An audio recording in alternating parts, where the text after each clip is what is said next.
Ahead on Early Birds, the Falcons look for a perfect 3-0 trip around the NFC South. We'll get you ready for the game and go one-on-one with one of Kirk Cousins' favorite receiving targets. Mooney hangs on!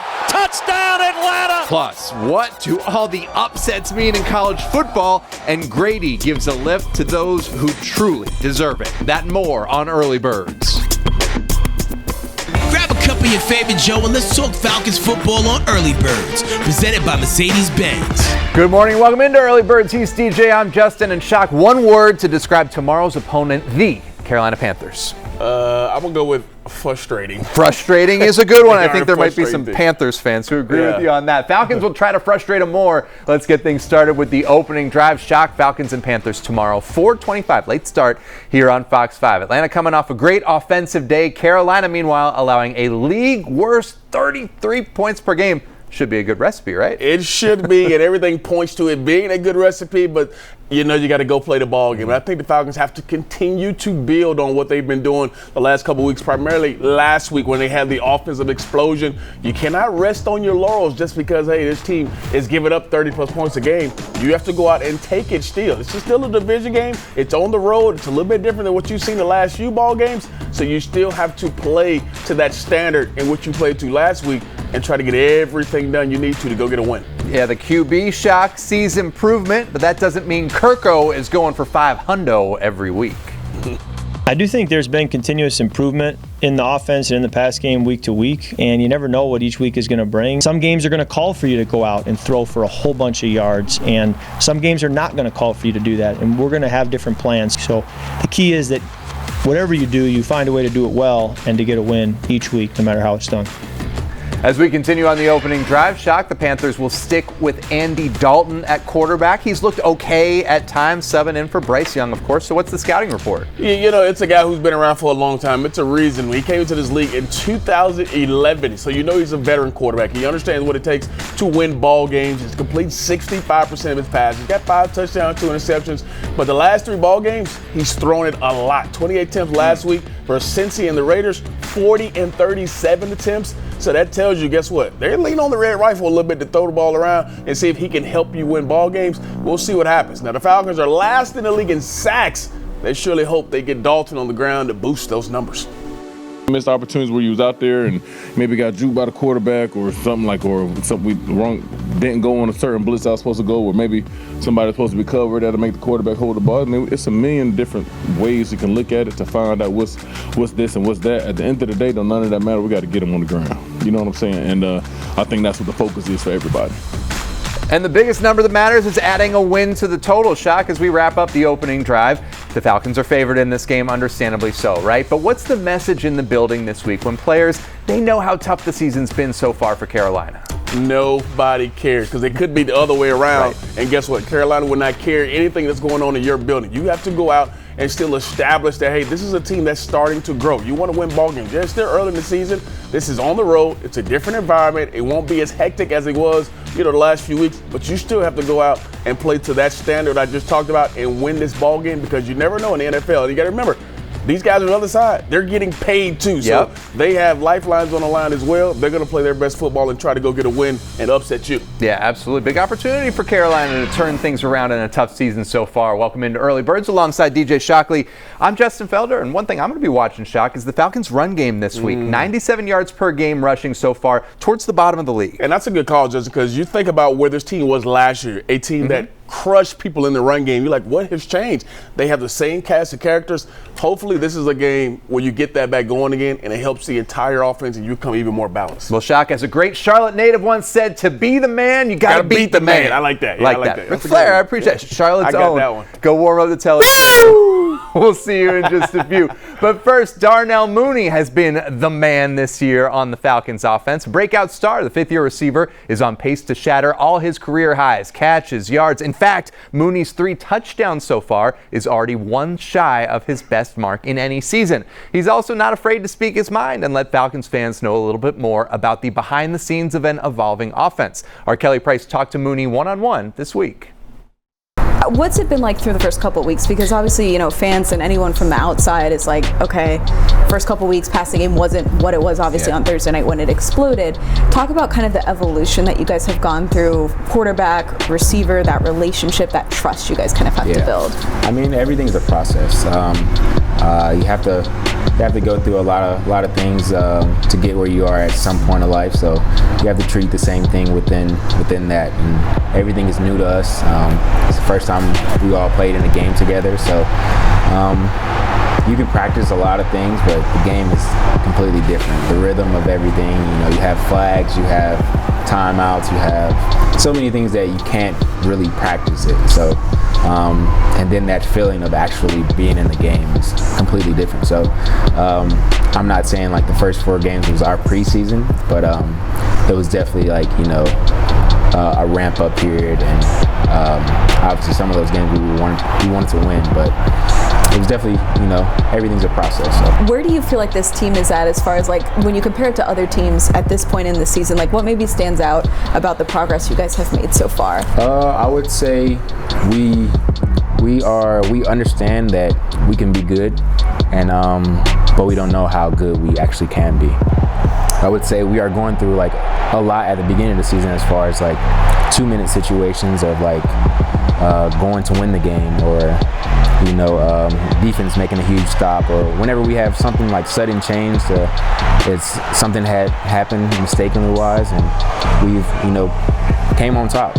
So I mean, we're doing that early, and I mean, it would be nice to win the game easily and just smooth sailing, but it hasn't been that way right now. But I mean, it's good to get those out right now while we're still processing everything and still trying to understand each other and feel everybody out. So I mean, sky's the limit. I mean, we're definitely chasing for a lot here, but I think we can be good, and I mean, we just don't know how good we can be.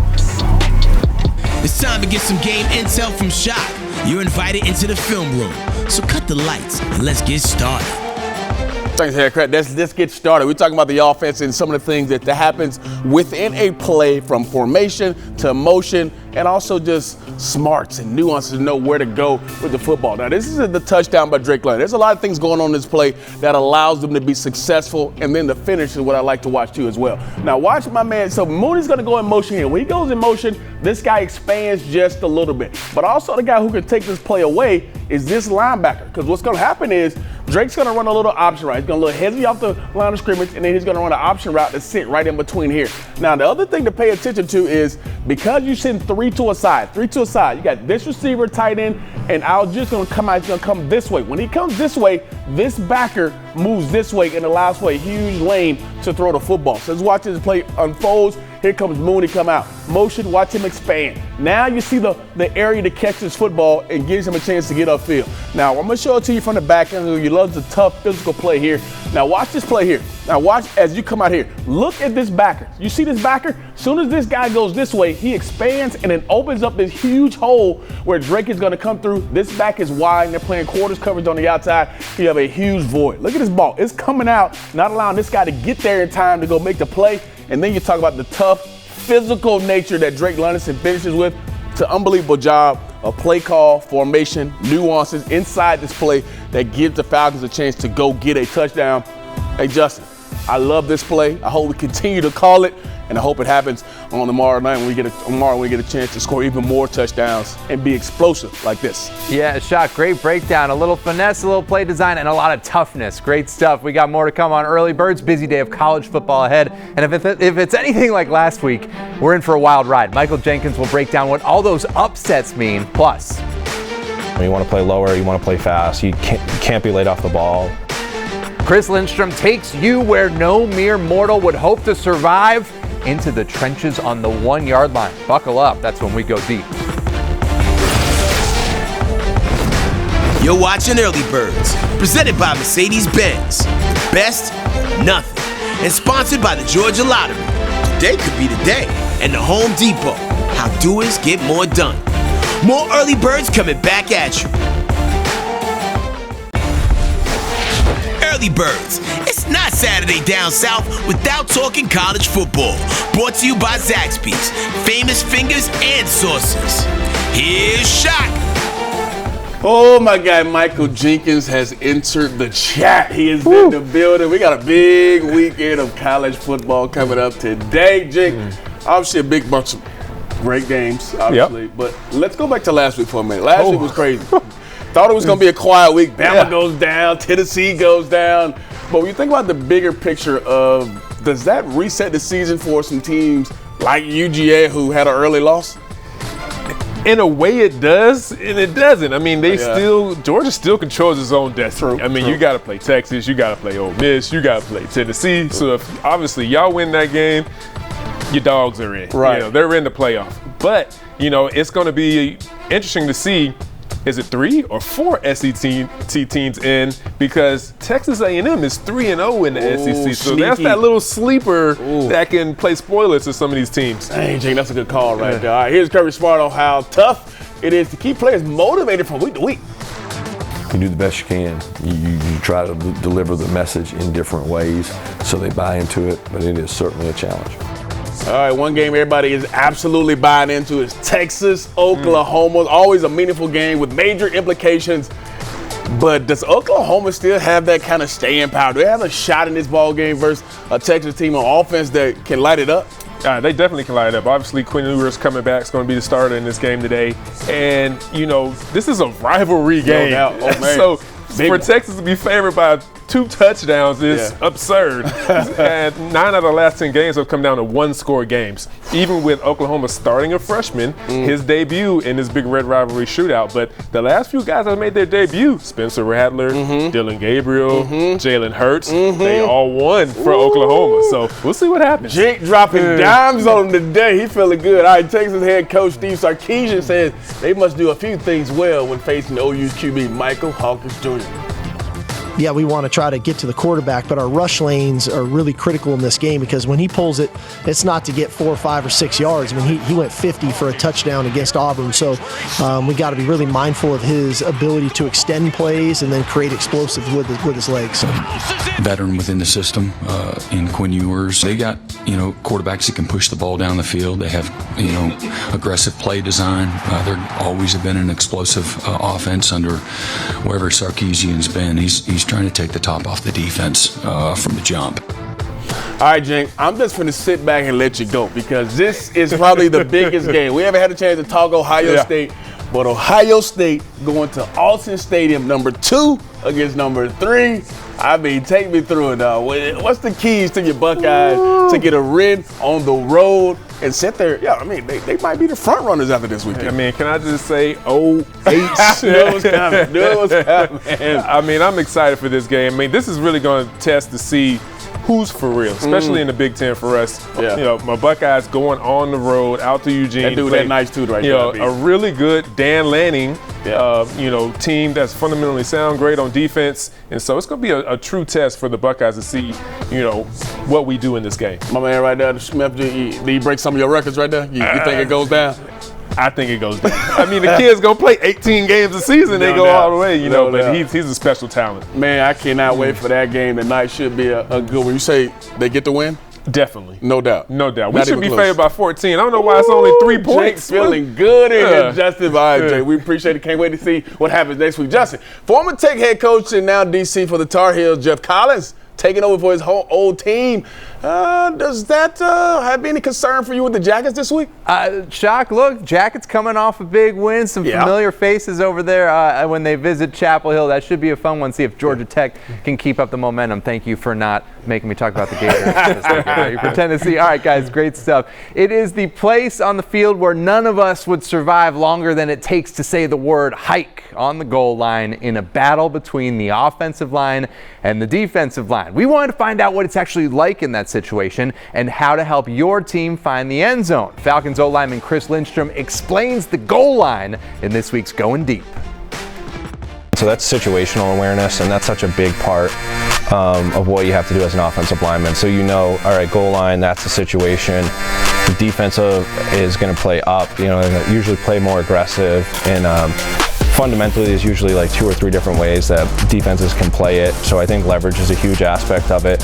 And then knowing your assignment of, okay, we understand what they're going to do. You usually go in with a set plays for goal line situations. So you understand your emphasis of your plays, understand the emphasis of the situation, and then you study your individual opponent. So you know, okay, this is how this guy plays it, or this is this guy's strengths. So really kind of tie all those things together, but the basic fundamentals is, you know, they have nowhere else to go. So you want to play lower, you want to play fast, you can't be laid off the ball. Can you explain physically like how you get that leverage? You want your shoulder pads to be under their shoulder pads, and because it's like anything, if you go under something, you can lift it. And so as an offensive lineman, if they get under you, they can lift you up, and if they lift you up, they can move you back. So that's kind of like the smaller aspect of it. And then the way you teach it to your brain is like knee over chest. So like you want your chest to be like kind of hovering over your knee, and that's like kind of like the mental cue to tell you like keep your chest down. And so just really kind of focusing on keeping that low. We'll see if any goal line situations happen tomorrow. Keep that in mind. That was pretty cool. Well, from one place you and I probably don't want to end up, the goal line, to a place you never want to be. We unravel the mystery of the blue tent next on Early Birds.